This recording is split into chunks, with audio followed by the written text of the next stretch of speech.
On a vu que Léa a eu 6 garçons de suite, plus une fille. Et pendant tout ce temps, Rachel n'a eu pas d'enfant. Et à la fin, elle a prié. Elle a eu Yosef. Par la suite, elle aura Binyamin. Comment c'est marqué dans le Passouk?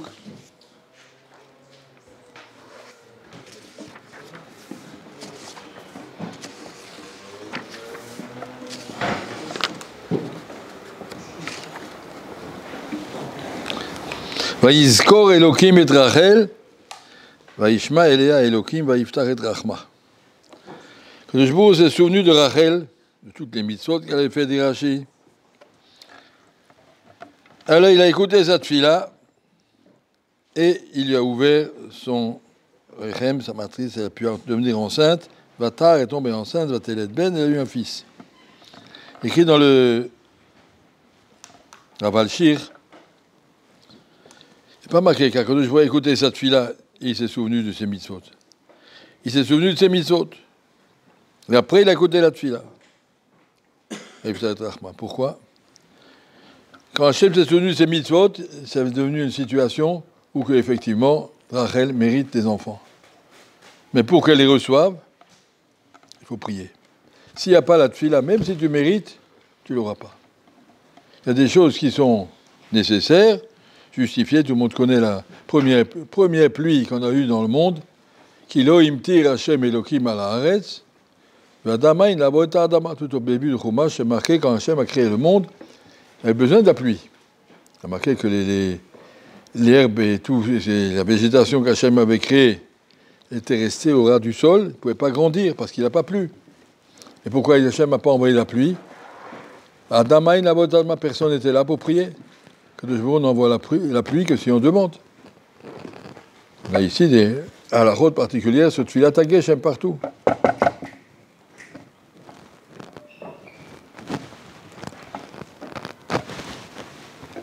Halakha particulière sur Tfilat HaGeshem, qu'il faut prier pour mériter. On ne peut pas avoir les choses si on ne demande pas. La force de la Tfilat, regardez, Rachel, elle méritait des enfants. Vayizkor Elokim et Rachel, Hachem s'est souvenu de Rachel, c'est bon, tu mérites des enfants. Et alors, Vayishma Elea Elokim, que le Shbour a dit, je peux écouter ta Tfilat. Mais si tu n'avais pas prié, tu n'aurais pas eu. Il y a des choses qui sont marquées à Rosh Hashanah dans ton carnet. Voilà ce qui est mérité, ce que tu auras. C'est marqué en dessous, avec une astérisque, s'il prie, s'il demande. Il y a des choses qu'on reçoit même si on ne prie pas. Le soleil se lève, quand le jour il a fixé, indépendamment, nos mitzvot, nos averot, et il y a des choses qui tournent. Mais il y a des choses que le jour a bloquées, et il a dit seulement si tu demandes. Quand j'ai acheté un jouet à mon enfant, je lui ai dit tu mérites, mais seulement si tu demandes joliment. Il faut demander, il faut prier. Si tu ne demandes pas, tu ne l'auras pas. Même si tu es gentil, tu mérites, il faut demander. Il faut qu'on comprenne après qu'on a demandé, qu'on a reçu, qu'on peut être reconnaissant, qu'on sait d'où on l'a. Écoute la tfila avant de donner. Écoute bien cette histoire. L'histoire qui s'est passée, je crois que c'était avec le Maharsham, un des grands poskim du 19e siècle. Je crois que c'était lui, presque sûr. Qui a eu une histoire que dans une ville en Pologne, le gouvernement a envoyé, on va dire, 5000 soldats pour habiter dans cette ville. C'était une ville juive. Le gouvernement a envoyé des soldats et après il fallait avancer, le front avançait d'un endroit à l'autre. Il n'y avait pas de caserne. 5000 soldats qui devaient habiter chez les habitants. Chaque famille, les juifs et les goïs, tout le monde devait prendre au moins 2 soldats à la maison. Vous imaginez la souffrance d'une famille juive, des petits appartements et des grandes filles et des grands garçons et tout. Puis il y a 2 grands goïms comme ça qui habitent à la maison, qui viennent, qui mangent, qui dorment, qui se douchent. C'est vraiment très, très, très pénible. Et les gens, ils ont essayé toutes les protections au gouvernement, arrêter, envoyer ailleurs, pas chez nous. Dans une ville juive, on ne peut pas garder tellement de soldats, ça ne va pas. Rien à faire. Alors on leur a dit, il y a un Admour Tzadik Gadol Kadosh, il s'appelle, ça s'appelait pas Baba Saleh, c'était un Marocain, un Polonais, j'ai oublié malheureusement son nom, que si il demande, Akadosh Baruch Hu lui donne. Mais attention, pour qu'il prie, il demande beaucoup, beaucoup d'argent. Il prend de l'argent, et avec cet argent, il fait des tzakot et des mitzvot, il ne le garde pas, mais en tout cas, il dit aux gens, si vous voulez que je prie, tu me poses $50 000 sur la table, je t'écoute, sinon je ne t'écoute pas. Et donc la ville, ils ont décidé, tous ensemble, on ne peut plus continuer comme ça, pas de solution. On est allé voir sur Admour, il leur a dit, je ne sais pas, pour ça, 200 000 €, sinon je ne commence pas à prier. Et ils ont dit, on n'a pas le choix, chacun a payé tout ce qu'il pouvait pour être débarrassé de ça. On savait que ce monsieur, s'il prie, Akadosh Baruch Hu, il écoute. Et ils ont payé toute la somme qu'il a demandée.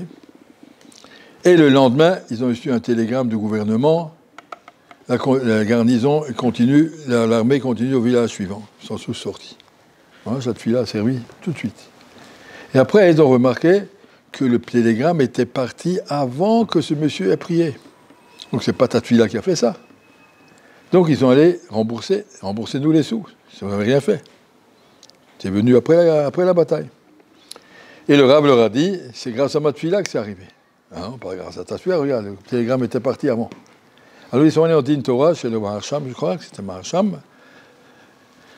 Et Maharsham leur a prouvé à différents endroits que Akadosh Baruch Hu, il envoie une Yeshua, mais elle est bloquée jusqu'à ce que tu pries. Le télégramme est parti, il ne serait pas arrivé, il ne savait pas prier.